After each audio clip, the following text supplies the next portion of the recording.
Hello mga kasosyo at mga kanegosyo, welcome po sa Usapang Pera Live. Ako po ang inyong financial guro, si Sir Vince. At sa amang panig ng mundo, naroon kayo ngayon. Sana po ay nasa mabuti kayong kalagayan. Nako, miss na miss ko po kayo at first time ko ulit no na live ngayong buwan na ito.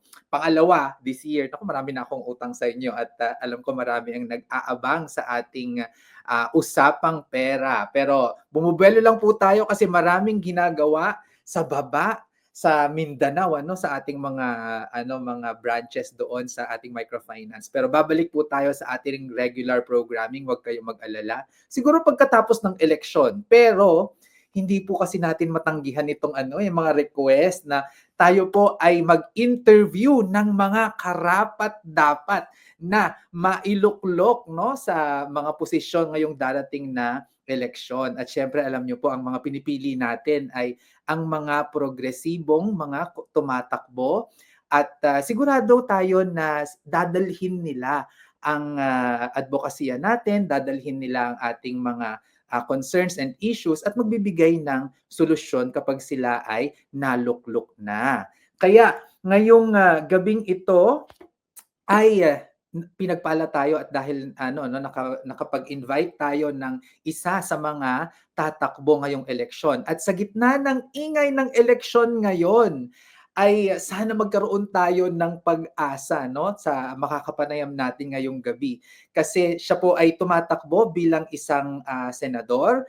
Siya ay awardee lang naman ng Ramon Magsaysay for Emergent Leadership. Ito pong Ramon Magsaysay Award ay para po yung Nobel Peace Prize ng Asia. So, yan, ganun lang naman kabigatin itong tumatakbong for senator ngayon, At siya din po ay awardee ng ASEAN Rural Development and Poverty Eradication Leadership Award. At siya rin din po ay awardee ng United Nations Development Program Equator Prize Award. Nako. So, hindi na po natin papatagalin at excited na akong makapanayam siya. I-welcome po natin si Kadodoy. Ayan. So, hello po. Kadodoy, good evening po. Hello po, good evening po sa lahat. Magandang hapon po sa ating mga kababayan na taga-subaybay ni Sir Vince. Magandang gabi sa lahat. At ako na po pasalamat na isa ako sa mapalad na makasali dito or ma-interview nyo sa programa nyo, Sir Vince. Oo, kasi para sa amin po ay dapat talaga mas makilala kayo ng ating mga kababayan dahil nga kailangan namin ng katulad ninyo sa Senado. Pero umpisahan po natin sir of course congratulations muna sa mga awards na mga inyong na nakuha at nakita ko po sa inyong track record Kadodoy na kayo po ay ang chairperson ng National Movement of Farmers Organization o Pakisama. Kayo din po ang chairperson ng Confederation of Small Fisheries Movements in the Philippines. Ano po yung ginagawa ng mga organisasyong to, sir? Itong Pakisama at Kampi. Itong pambansang kilusan ng mga samahan magsasaka kay Pakisama, ito yung national movement for family farming program at mga kooperatiba may kinalaman sa pagsasaka na sa ngayon based on our experience at nakita nyo naman na hindi talaga binibigyan ng masyadong halaga at pansin itong ating mga sakahan, no? Kaya nakaranas tayo ngayon ng kagutuman at kahirapan, lalong-lalo na sa mga katutubo nating mga kababayan at mga magsasaka mismo. Sila nga ang tinuturingan nating bigay ng pagkain sa hapag kainan, pero marami pong mga magsasaka ngayon, sila din ho ang nagugutom.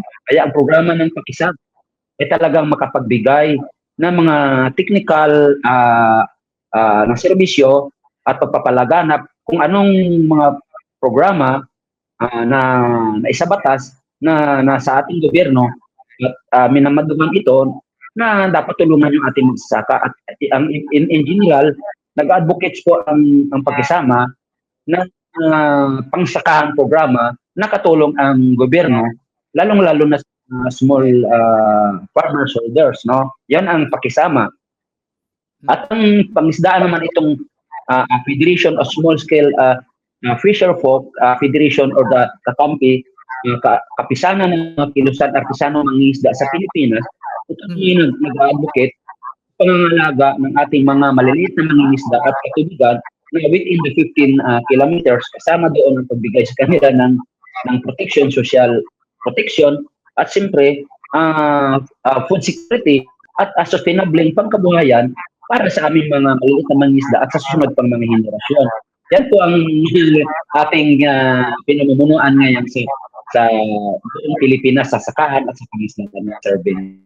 Napaka-inspiring po, no? Kasi malapit na malapit sa puso po namin ng mga magsasaka at ng mga mangingisda. Kasi para sa amin nga, para sa atin nga ay talagang tinitignan po natin sila na sila ang mga tunay na bayani dahil kung wala sila saan tayo po kukuha ng pagkain natin, ano? And yet sa mundo po natin ngayon ay tila ba talagang pasan nila ang daigdig. Ang isa nga sa mga lagi kong sinasabi diyan ay bakit ba ang for example ang mga magsasaka, no, kapag sila yung nagpapakain sa ating lahat, pero kapag sila ay binagyo, na peste, na drought, na baha, ay lahat nung risk na yon ay sila yung tumatanggap lamang. Bakit hindi natin bakit hindi gawan ng gobyerno ng programa para naman po sila ay matulungan din sa mga panahon na yaan, no? So, ano po yung mga specific programs po, sir, yung mga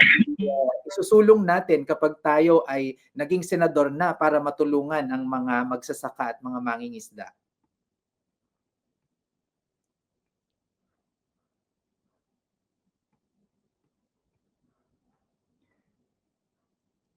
Yan po. Kaya tama po ang katanungan ninyo, Sir Vince, no? Kaya tayo inatasan ng ating mga kasamahang mga magsasaka at mangingisda dahil sa totoo lang, ako na may walang hangarin naman na tatakbo at sino ba tayo at tatakbo diyan, wala tayong milyon-milyon o bilyong-bilyong pera kasi sabi nga nila ang politika sa ating bansa ay usapin ito ng at usapin ng mga may pera at usapin ng mga dinastiya at mga trapo, no? Kaya si Kadudoy sa lahat ng nun, wala nun. Pero bakit tayo, tama ang tanong ninyo, bakit tayo nagkaisa ng ating mga magsasangista, katutubo at makakalikasan? Dahil ilang dekada na tayo nagpapaupo na nagsasabi sila ay mga para programa sa mga ang programa nila para sa mga magsasaka, mga katutubo at mga urban or in short, mga mamahirap nating mga kababayan at may nagsasabi din na para sa kalikasan. Pero based on our experience, so nasaan ngayon? Bakit patuloy ang pagbulusok ng kahirapan sa ating bansa? So ang ibig nito sabihin, hindi siya natugunan. Bakit? Pag mali kasi yung mga batas na ginawa doon sa Senado at sa Kongreso, so ibig sabihin yan, pag mali ang batas, mali ang programa, mali ang implementasyon, at mali ang resulta. Yun ang ibig sabihin. At dahil si Kadudoy ay may experience na kung paano ito solusyonan. Sabi ko nga ako na palagi kong sabi ako na kahit ganito tayo, ay graduate tayo sa UAE. Ano ba yung UAE? No? University of Actual Experience. Kaya siguro ay inaward. kaya siguro tayo ay inawarda ng Magsaysay Foundation at iba pa dahil po sa ating kasipagan. Dahil po ako ay hindi alam ng nakararami kasi may po akong PhD. Ano ba yung PhD ko? No, after nakagraduate ko sa UAE o University of Actual Experience, kasi ginamitan ko ito ng PhD ko. Ano yung PhD ko? Person with high dedication. Yon. So, ngayon, ang tanong nyo, Sir Vince, ano batas? No? Ano ba yung mga batas na pwede nating i-isulong? No? Actually, napakarami ng mga batas na doon sa Senado at Kongreso, halimbawa sa mga magsasaka lang.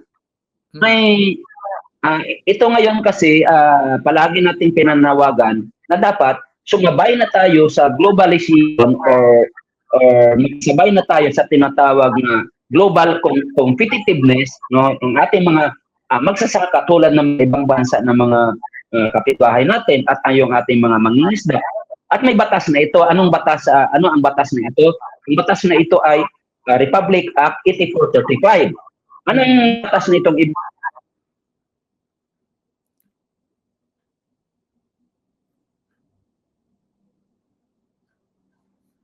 ang sabi nito, APMA, no? Ano yung ibig sabihin ng APMA?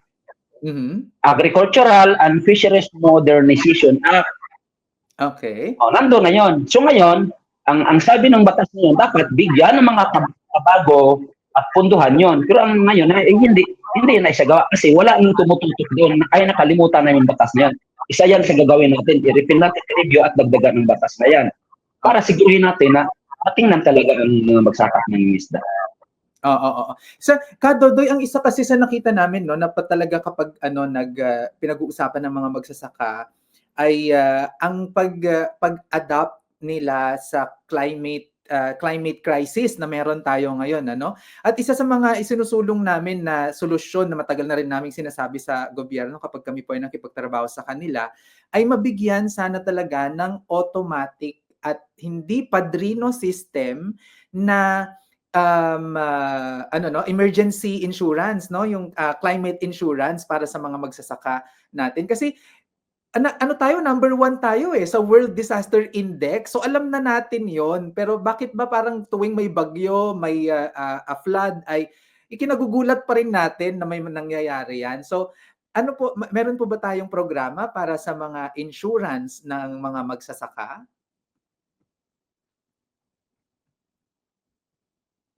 Yun nga ang palagi ko service na sinasabi. Mabuti pa yung panahon, nag-change na. Pero yung utak at ugali ng ating mga politiko, hindi pa rin nag-change. The climate has been changed, but the landscape of our mind, set of the politician has not been changed. No? So, alam naman siguro na hindi sa pangmayabang, palagi ako ay i-invite din sa labas sa mga international forum at mga conferences at kadalasan doon ay nagsishare tayo ano ba ang mga initiative natin dito sa Pilipinas at dahil tayo nga ay kinikilala na dahil tayo ay naka-award ng ASEAN ng Equator Prize at Ramon Magsaysay dahil po sa pagtatanim ng mangrove doon tayo nakilala So, sukutin na lang kung mayroon mga tulad namin sa Mindanao. Kung wala mangyari. So, kaya nga, ang pinag-usapan doon sa labas, a climate resilient fisher folk, a climate resilient farmers, a climate resilient IPs, and especially a climate resilient country, no? So, ang ngayon, ang sinasabi doon, dapat may climate response tayo or climate actions na gagawin. Kasi nasa United Nations SDG 15 yon, climate actions. Pero dito sa atin, puro lang salita, wala namang actions. Kaya ang isusulong ng batas talaga dyan, kung pabigan ka, palakasin natin yung tinatawag na climate responsive bill. Ibig sabihin, tama o kayo, ang Pilipinas at least 25 to 26 typhoon visiting every year, pero hindi tayo palagi nakapaganda, nagugulantan tayo palagi.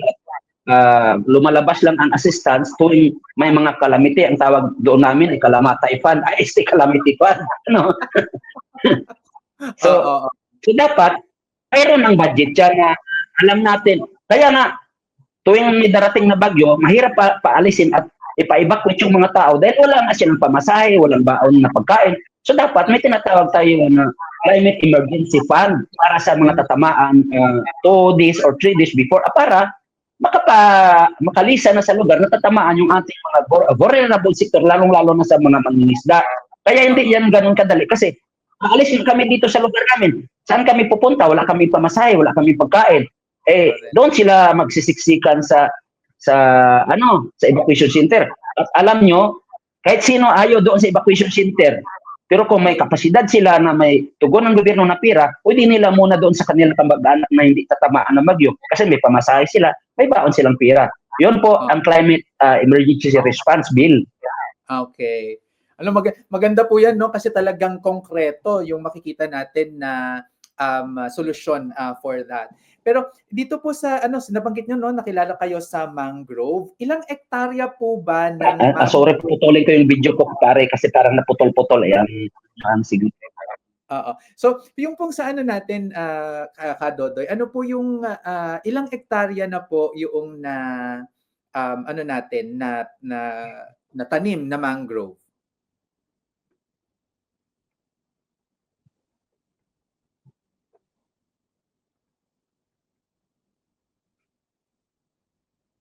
Ayan.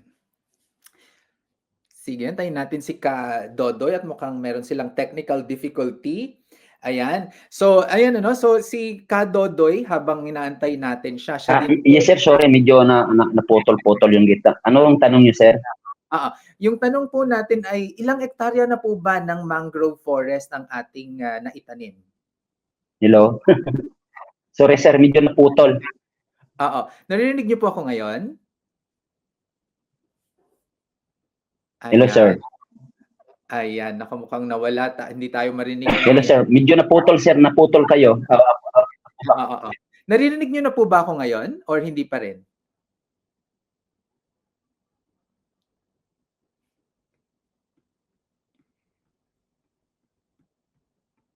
Okay, mukhang meron talaga tayong technical difficulty, no? So habang siguro naantay natin si Dodoy ay bigyan natin muna ng background, ano? So siya din po ay affiliated nga sa Foundation for the Philippine Environment, naging board of director din siya sa Peace and Equity Foundation din. At siya din po ay coordinator ng Volunteer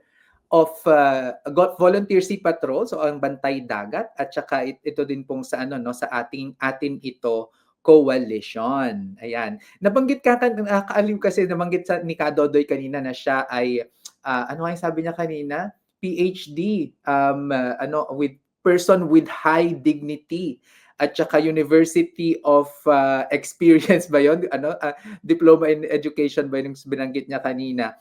Kasi si Kadodoy po ay hindi po siya nakapagtapos, no? Base sa aming pananaliksik, hindi siya nakapagtapos ng college at pero yun nga, talagang mayaman ang kanyang karanasan sa development work at siya naman po ay nagkaroon ng mga local and international training sa marine resource management at saka sa environmental leadership, ano. So napaka-refreshing na sana ganito, no, from the grassroots yung ating nakikita na mga tumatakbo kasi sila mismo yung nakakaintindi ng ano no ng mga usapin on the ground at hindi talaga yung mga tumatakbo para sa mga kanilang sariling interes at saka mga pagpoprotect ng kanilang mga kayamanan ng ginagawa, ano.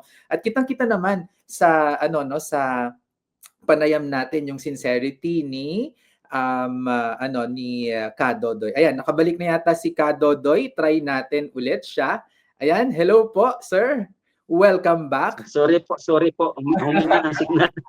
Okay lang po. So, ayan, isa pa 'yan sa mga problema talaga, no? Ang infrastruktura sa telecommunications natin. Pero ang tinatanong ko po kanina, Kadodoy, ay ilang ektarya po ba ng mangrove forest na ang natamnan natin?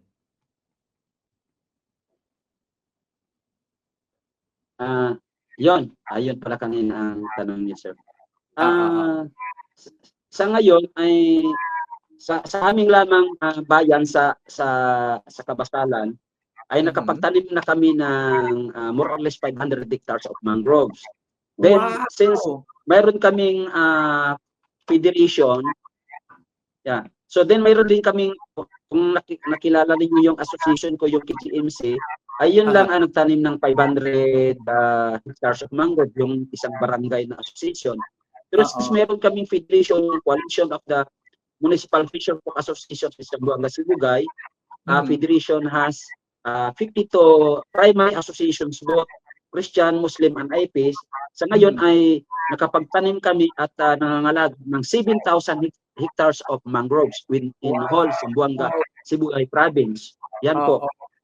Oo, alam niyo po Kadodoy meron tayong branch diyan sa Zamboanga City ha at naku pupuntahan ko po ang Kabasalan, para makita yung inyong, mangrove. At kasi magpapaturo kami kasi po marami po sa mga areas namin na tinutulungan namin sa Mindanao, sa Bislig, sa Hinatuan, sa Lingig 'no, sa Surigao del Sur, ay mga ano po, coastal areas po 'yan at nagpapaturo po kami sa inyo kung papaano magtanim ng So, mangrove ano. yes, sir. So, Ayan, ang palagi ko rin tinuturo sa una, sorry ha, with all due respect sa ating mga nakikinig, opo. ang maintindihan sana ng karamihan ay Mhm. ang unang talagang pagtatanim ng mangroves hindi o sa putik o sa Ah, gilid ng mga baybayin. hmm. Ang unang pagtatanim talaga ng mangroves ay dito sa ating isipan at sa ating puso. Yun, Oo. dapat doon muna tumundo yung pagtatanim ng mangroves ko. Yan. Oo 'no, magandang ano po 'yan, magandang, strategy po 'yan ano. Pero, Katotoy, curious lang din ako 'no, paano po ba kayo nagsimula ng inyong adbokasya para sa kalikasan at kabuhayan ng mga mangingisda? Kayo po ba ay mangingisda? Opo. Sorry, pina-off ko yung kasi parang nagfi-feedback eh. Opo. Ah, Opo, since ang tatay at nanay ko ay mga ano, mga mangingisda. Mhm. Ang tawag nga doon sa ano sa ngayon kasi ako din ay mga miyembro ng iba't ibang council or organization sa buong Pilipinas. Mhm. Tapos tinatanong nila, ah, ikaw ba ay talagang totoong mangingisda na tulad ni Kadodoy? Sabi ko, oh, ako talaga ay fisher folk. Ang Mhm. karamihan diyan ay fisher fake. So, maraming mga fisher fake na hindi naman totoong, ibig sabihin, hindi naman totoong mangisda. At si Kadodoy talaga ay totoong fisher folk. At Mhm. namulat yung aking isipan na pangingisda talaga. At nang dumating kami doon sa Kabasalan, I was that time 8 years old, no? At talagang Mhm. nakita ko doon na madali talaga ang buhay doon. Kaya dumayo doon ang aking mga lola, lulo, at ah, umapas yung aking mga magulang para doon kumuha ng magandang kabuhayan. Yun nga, sa simula maganda ang buhay namin doon. Pero maliit pa ako noon hanggang high school. Pero nang patapos na ako ng high school, ay medyo naghirap ang buhay namin at napakahirap ng buhay. Kaya yan ang dahilan at kami ay gumawa ng paraan paano maibalik yung aming kabuhayan na nawala. Okey. Tapos ito po 'no, nakita ko rin po ay kayo ay, coordinator sa Volunteer Sea Patrols at co-convener ng Ating Ito Coalition. Ano po bang pinaglalaban nitong Ating Ito Coalition? Sabi ko kanina, hindi ko pa natapos yung nawala pala yung mga isda namin doon dahil nawala yung mga mangroves. Kaya ako'y nagkilala sa pagtatanim ng mangrove dahil lang nang dumami ulit ang mangroves ay dumami ang isda. So Okey. dumami ang isda, lumaki ang aming kita at Mhm. nagkaroon kami ng sustainable kabuhayan. So Oo. ngayon, yung issue sa West Philippine Sea, ganun din. Ganun din Oo. ang takbo nun. Kailangan Mm. nating ipaglaban yung ating kalayaan na mangisda sa West Philippine Sea para din sa ating kita, sa ating kabuhayan, at sa sustainableng para sa dumami yung ating pangisdaan, malaki yung ating kita, at para sa sustainableng kabuhayan. Yun po ang dahilan kung bakit ako isa sa nakikipaglaban kasi yun, simulat sa pool, yun po ang aking advokasya. Kita ko na itong mga mangisda natin sa fishing on the West Philippine Sea ay nagkaroon sila ng ganitong issue. Kaya ako ay bilang, siyempre, ako ay leader nilang mangisda sa buong Pilipinas, ay talagang kailangan natin manguna dahil Ah, ang pinaglalaban din ng ating mga mangingisda. No? Hindi ito laban kasi ng mga mangingisda. Otherwise, laban din ito ng soberanya ng Pilipinas na atin na yan tapos mm. binubuli tayo diyan ay yun nga yan ang ano ko ang aking pasyon doon. Okay. Tapos kayo din po yung founder and leader ng Kapunungan sa Gagmayang Mangingisda sa Concepcion at founder ng KGMC Agri Cooperative. Alam niyo po, Kadodong ay ano no, ako malapit po ang aking loob sa mga kooperatiba. Alam niyo po, in fact, ako po ay member sa 21 na kooperatiba sa buong Wow. Pilipinas. No? At ako po, Kadodoy, ay nag-i-invest. Ayan. So, sige nga, paano ba kami magiging miyembro at maging kapanalig ng inyong kooperatiba para, ako, hindi naman ako mangungutang, ano, ako po ay magse-save dyan or maglalagay ng share capital dyan sa co-op ninyo. Paano po ba yan at ano pong ginagawa ng inyong KGMC Co-op, Agri Co-op? Ah, yan. Ito yan, no? Medyo mahaba-haba pero iksian ko lang. Yung amin talagang KGMC noon, nung tinatag namin ng 1980s, ang layunin talaga nito ay magtanim kami ng mangrove kasi ayon sa aming mga partners dati na simbahan, kaya pala naghihirap ang buhay namin ay dahil sa pagkawala ng mga mangroves. Kaya nagtanim kami ng maraming mangrove. After makapagtanim kami ng maraming mangroves, ay dumami ang isda at siyempre, hindi naman kami naging mayaman, pero mas maganda na ang buhay namin ngayon. Palagi nga akong nag-joke. Dati kahit barong-barong lang yung bahay namin, pero pag pumasok ka, dadalawa pa ang TV kasi may sakit na TV ang nanay, may sakit ang anak dahil sa hirap ng buhay. Ano? So ngayon, dahil naibalik namin yung mangrove, so gumanda ng kita namin dahil sa pagbalik ng mangrove. So yung mga bahay namin, dati barong-barong, sa ngayon, barong-barong pa rin. Pero concrete na ang mga haligi, ang atip ay mga yero na. Ang dating mga nakasagwan ay bangkang bimotor na. Kaya nga ang tawag nila din sa akin minsan ay pastor. Kasi marami din akong nabili na motor at paspas akong magpatakbo. Kaya ang tawag nila sa akin, pastor, paspas magpatakbo ng motor. Opo. So ngayon ay yan ang dahilan. Dumami na yung aming nakapagtanim kami ng mayroon na kaming aquaculture, yung lapu-lapu kung nakikita ninyo. Dinadala namin dito dati sa Manila nung wala pa ang pandemic. Ngayon nasa Cebu na, nasa Davao, nasa Zamboanga. Mayroon din kami mga talabang farm. Dati kanya-kanya kami ng harvest ng binta yung mga membro. Ngayon, binuo namin yung aming agri-fishery cooperative. Hindi siya para pautang, ang trabaho niya lang ay bilhin at ibinta yung mga harvest or produkto ng aming membro sa PGA. Ngayon, dahil maganda na yung aming ginagawa, maganda na yung kita, marami nang gusto ngayon na magpamembro. Ang dating sinasabi ko palagi, nung nagtatanim kami ng mangroves, natatawa sila at sinasabihan pa kami mga baliw. Pero ngayon, mababaliw sila, gusto na nilang magpamembro sa amin. Pero may palisya kami, may batas. Sandali muna. Dati kasi ang membership, pwede ka lang magbigay ng 20 to 50 pesos. So you are regular members of our association. At ngayon ay kasama doon sa kooperatiba. Pero ngayon, gumawa kayo ng batas na wala ko kaming tatanggapin na pira sa inyo. Ang gagawin nyo lang para maging membro kayo ng aming association, magtanim kayo at least 100 seedlings na mangroves. Pag nabuhay yan, member na kayo ng aming asosasyon at may karapatan na rin kayo na magpamembro doon sa cooperative kasi ang palisiya namin, hindi ka pwedeng tanggapin din na membro ng aming cooperative pag hindi ka muna membro doon sa aming association.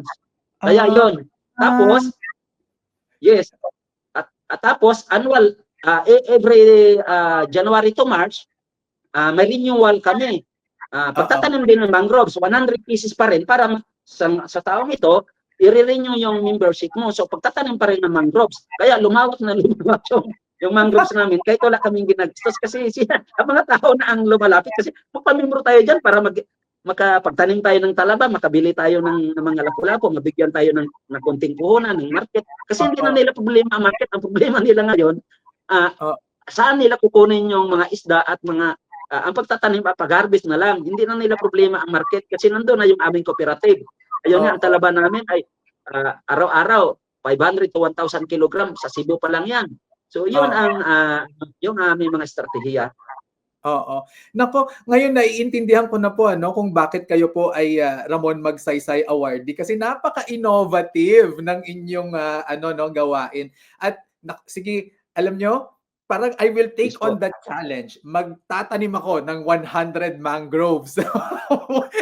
Isasama ko ang aking mga staff, required yan na magtatanim kami. Pero Kadodoy, saan kami kukuha ng curious lang ako, no? Saan ka kukuha ng mangrove seedlings at magkano ba ito para ano no Oh, ganda magbigay yan. tayo. Oo.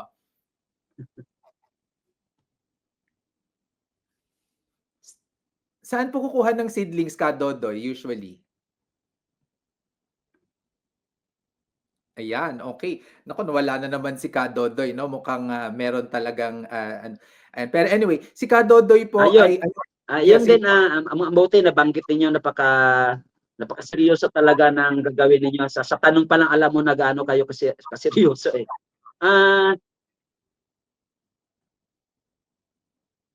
sige po, go ahead po. Hello po. Yes po, Hello. go ahead po. Paano po magtanim ng Bumalik na ba ako?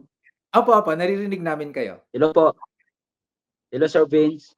Hello, yes po, naririnig namin kayo. Narinig na ako ulit? Opo, opo. Narinig na ako? Yes po. Ayun. Yun po, isa doon din sa aming mga palisiya ay yung iba ay yung mga kababaihan namin may ano kasi kami may tinatawag na women's associations din. Ang tawag namin doon ay WISH, Women Initiative for Sustainable Household or WISH, no?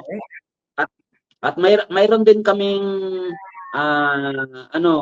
grupo ng kabataan. Ang tawag namin sa kanila ay Ulagers. Ano ibig sabihin ng Ulagers? Organisasyon, lahat ng membro ay teenagers. Yon ang ibig sabihin. Ngayon, ang kanilang trabaho ay magpo-produce sila ng seedlings, iba't ibang uri ng seedlings para anytime na may magtatanim, so bibilin sa kanila yon. Pero sa kanila mapupunta yung bayad na yan para income nila. Hindi yan mapupunta yan sa association. Yung iba naman, kung gusto sila na hindi na bibili, so mag-produce sila, lalo na doon sa annual registration namin, no?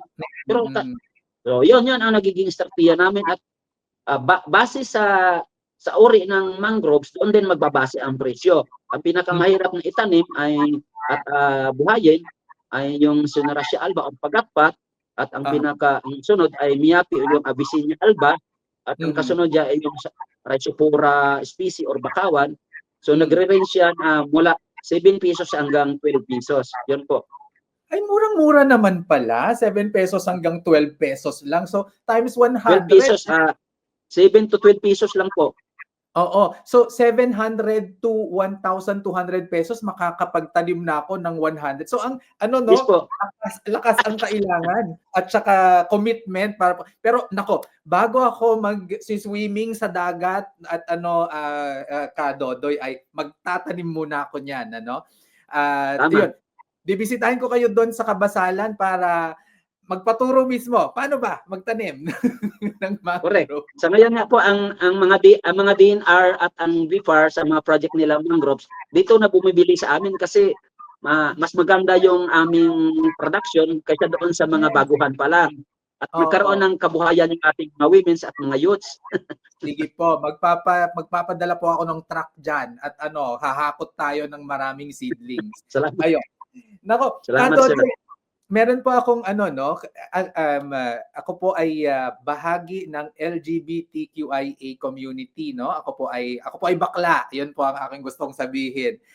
Syempre, gusto rin po natin isulong ang aming mga karapatan, ano? So curious lang po ako, ano po ba ang inyong stand sa SOGI Equality Bill?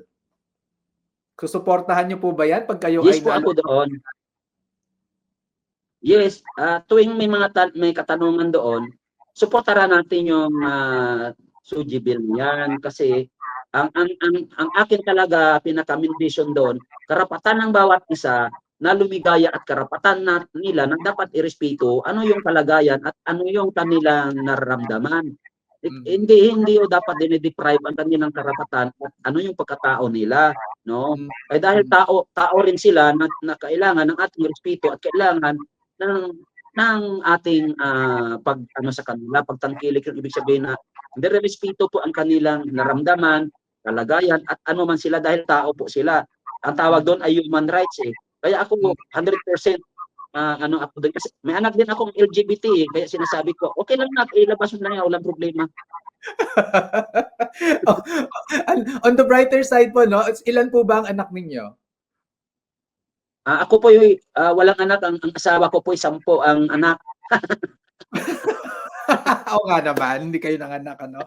So, so, so 10, nako, ano na, parang Yes. isang, yan po yata isang team ng basketball, ano? So, Oo, doon po kasi sa 10, 7 ang lalaki, 3 ang babae. Okay, At sige. saka may mga adopted pa ako na anak ng aking mga kapatid na namatay yung mga nanay. So, ako yung bubuhay hanggang ngayon. Oo. So, maasahan po ba namin kayo, sir, na kapag mayroong magsulong ng same-sex marriage sa Senado or sa Kamara ay susuportahan nyo yan? Yes po. Kasi sabi ko nga kanina, bakit sila ba, kayo ba ang mamumuhay? Hindi naman sila naman yan. Karapatan nila yan kung saan sila liligaya. Kaya suportahan natin yan.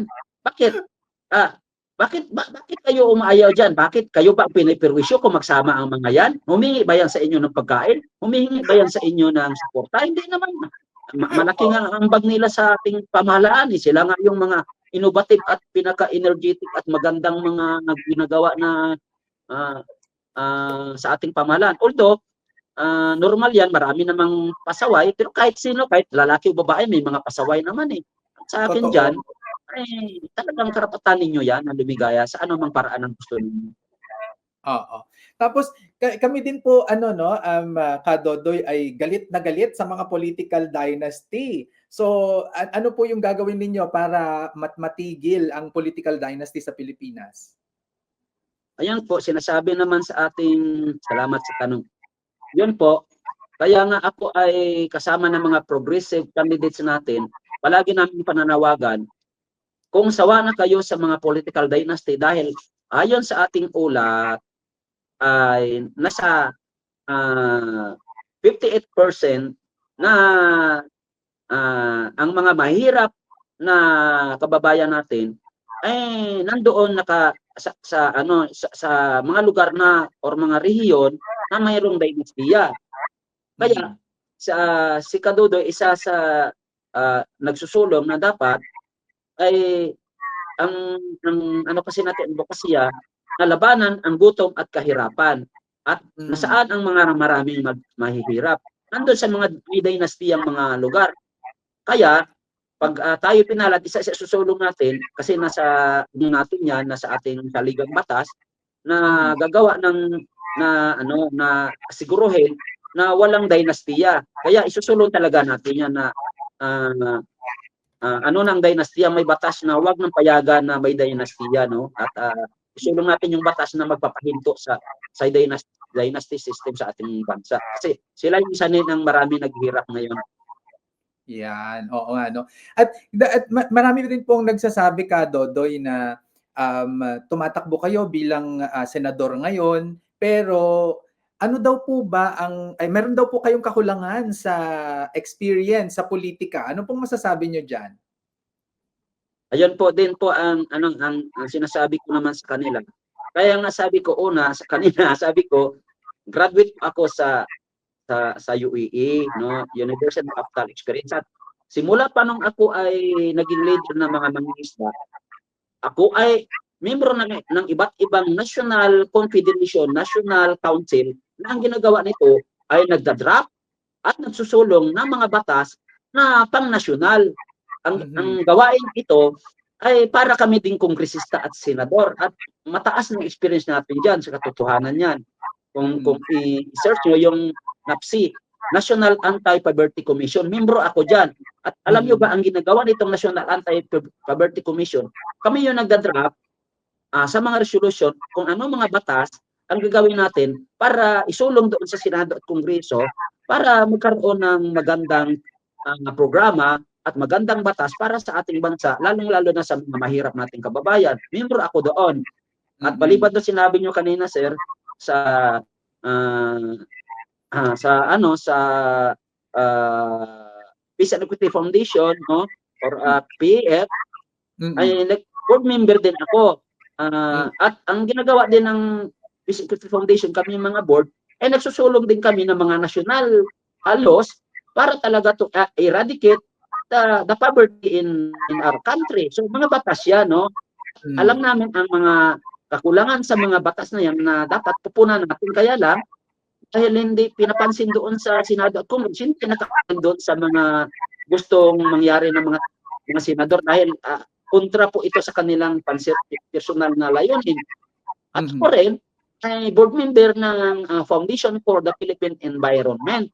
Ang ginagawa nun, ay nagsusulong din ng mga batas pang-nasyonal, paano pangalagaan yung ating kalikasan para magkaroon ng magandang kabuhayan, magandang kinabukasan yung ating mga Pilipino, lalo na sa ating mga kabataan.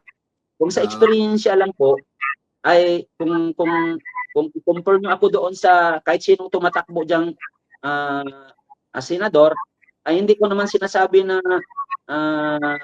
mas lamang ako sa kanila, pero based on our experience, so mas marami tayong experience at napatunayan na sa kanila dahil yung mga sinasabi ko kanina, yung NAPSI, yung PF, yung KPP at iba pang pakisama. Alam niyo naman yung pakisama, national national confederation na nagsusulong din ng mga pambansang batas para sa ating mga magsasaka, mangingisda, katutubo, mga land rights, yung mga ganon. So, expose tayo dyan at alam natin na yun ang kakulangan sa ating bansa na mga batas na alam natin yan, no? Ay kahit anong oras tayo tanungin yan at anong alam natin dyan, so kaya nating sagutin sa kaya ng ating kaalaman. Yun po. So ang nakikita po natin talaga dito, no, ay your work ay nagpapatunay at nagpapakita ng inyong kakayahan para maging senador at hindi kayo katulad ng mga ibang nasa Senado na ngayon na puro dada lang at puro bulsa nila ang dumadami, no, lumalaki.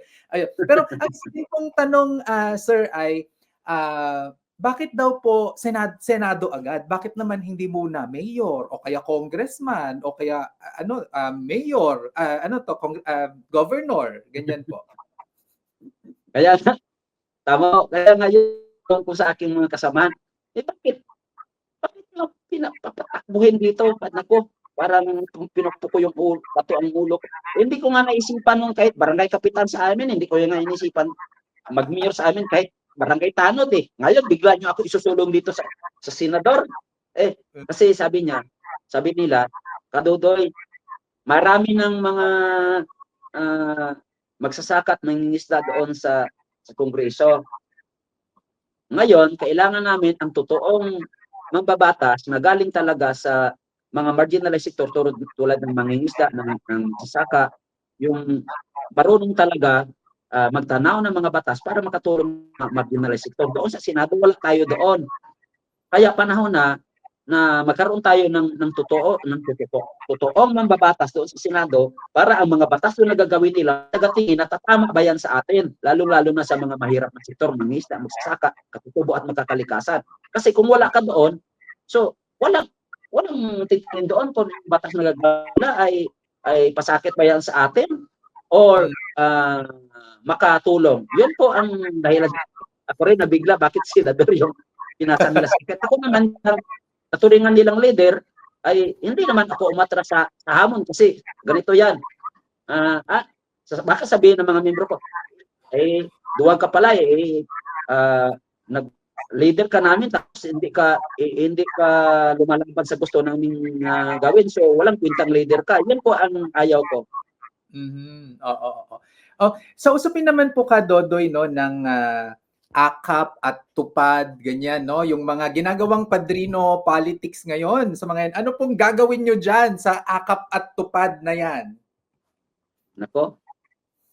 And by principle, maganda yung AKAP na yan, yung PAD, yung AX yan. Ang problema diyan kasi tax yan ng buong taong bayan, pero iilan lang din ang maaakap, iilan lang din ang matutupad, hindi naman lahat. At kung hindi ka close doon sa mga tagalista o sa mga opisyal na namimigay o naglilista, so maa-X ka. No? So yun po ang ibig sabihin diyan. Kaya pag palagi kong sinasabi, kung akap na yan, lalo na ngayon sa pagkaalam natin, 26 billion yun. Bakit? 5 billion yun ang binigay sa Senado at 21 billion ang binigay sa Kongreso. Mantakin mo, yung sabi nila, wala daw pira ang gobyerno, kaya nangungutang tayo sa World Bank, sa ibang bansa, kaya lubo-lubo ang utang natin.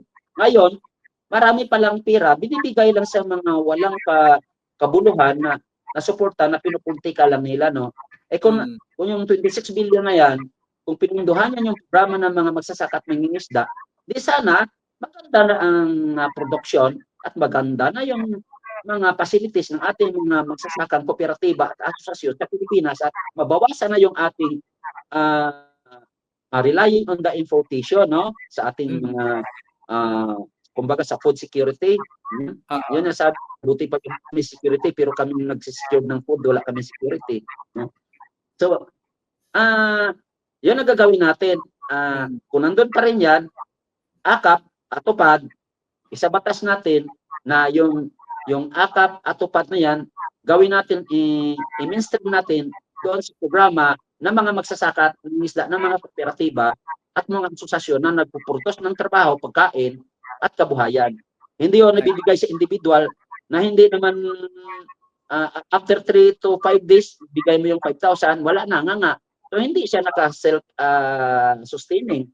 Pero kung binigay mo doon sa mga business at ng mga kooperatiba na magsasaka at mangingisda, nakapag-produce ng maraming pagkain, nagkaroon ng maraming trabaho at kabuhayan, so sana naging pakipakinabang. Yun po ang tingin ko dyan.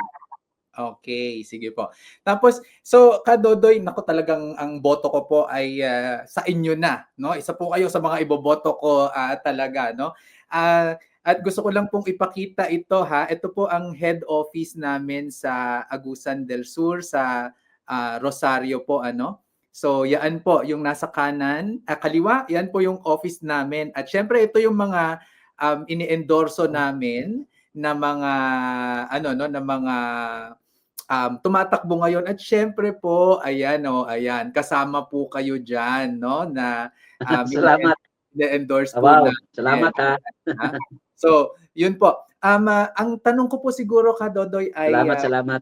kung gusto pong kayong suportahan at tulungan sa inyong kampanya, paano po 'yon magagawa and how do volunteers reach you? Paano po? Kaya nga po, laging panawagan ay mayroon akong account, Roberto Kadodoy Balyon followers, please follow. Then if you need more information, search YouTube Kadodoy, no?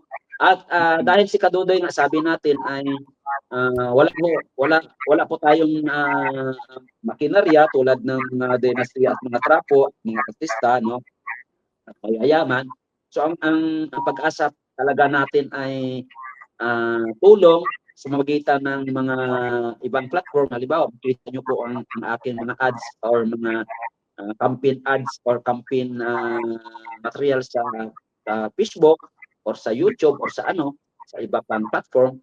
Paki-share na lang po at pakiusap sa inyong mga pamilya at kaibigan na kung gusto niyo si Kadodoy na iboto at makatulong sa ating bayan sa hinarap, ay iboto nyo po. Yun po ang aming panawagan na pamamaraan ng to.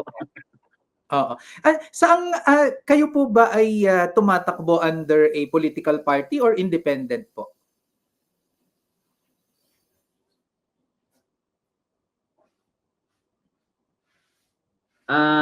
Yun po, ako ay tumatakbo po na independent. Ayan. Ayan ha, talagang hindi parte. At dahil po ay baka kung di tayo tatakbong independent, ay masisira po ang yes. Masisira po ang alin?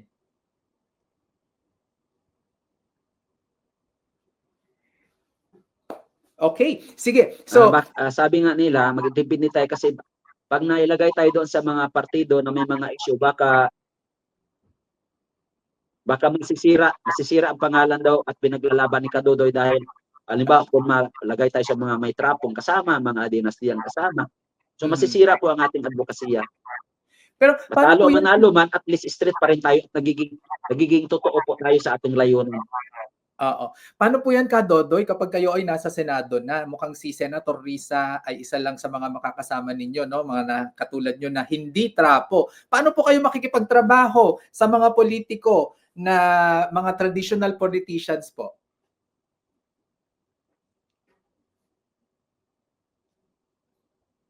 Ayun po.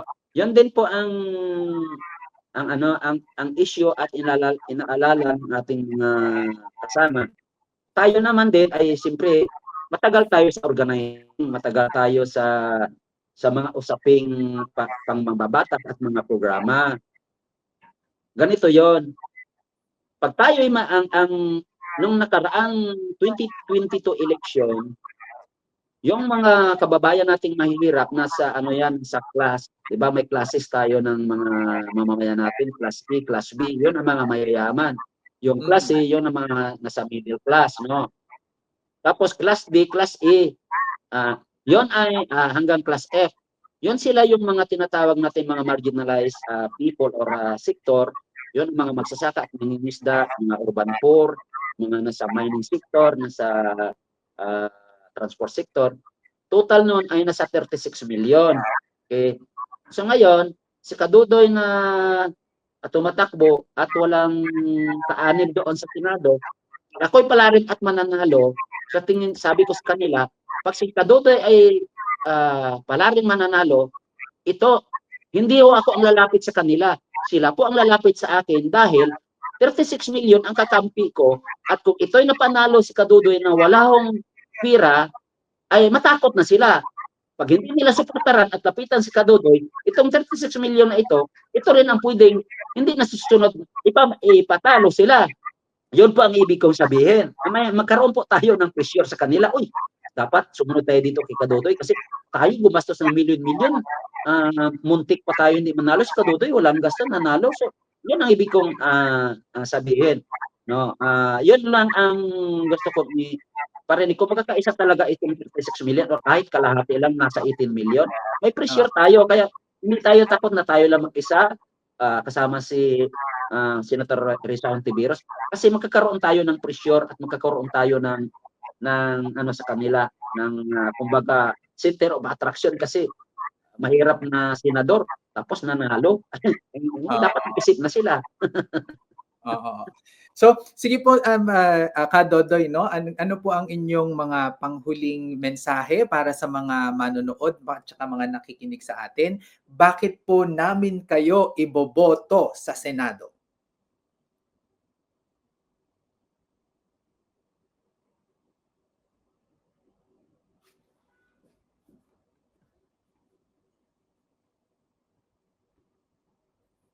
Ayan, antayin natin ang sagot ni Kadodoy. Pero sabi ni Gina, no? Ayan, sasama daw siya sa akin sa pagtatanim ng mangrove. Naku, you are very much welcome, Gina. Nasamahan ako dyan, no? So, eto si Marge din naman ay ayan, susuporta siya no kay Kadodoy, siya ay taga Kawit, Cavite. Ayan. Okay. At kapag gusto niyo naman na ano no na makilala pa si Kadodoy, bisitahin niyo lang ang kanyang YouTube, i-research niyo lang siya, no?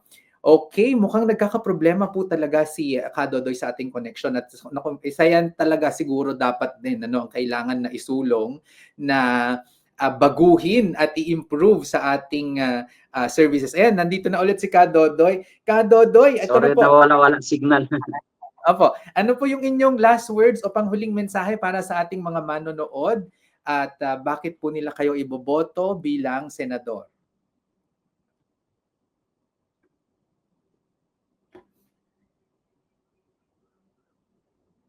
ang panawagan ko po at huling mensahe ay sa ngayon ang nahirapan at ang naranasan natin ngayon na hindi maganda nangyayari sa ating bansa, tumitindi ang kagutuman, kahirapan at kawalang katarungan.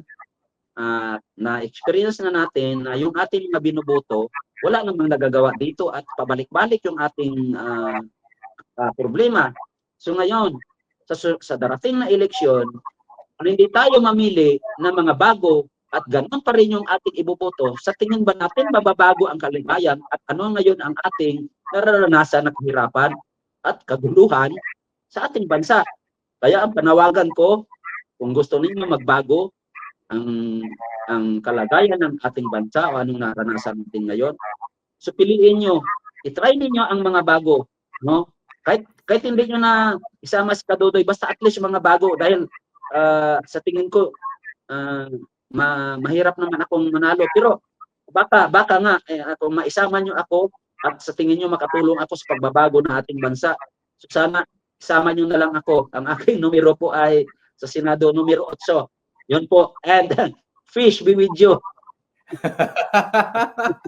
Maraming salamat po ka Dodoy, at nako, papanalangin po natin na sana kayo ay masungkit, no? Masungkit ninyo ang isa sa mga seats sa Salamat po.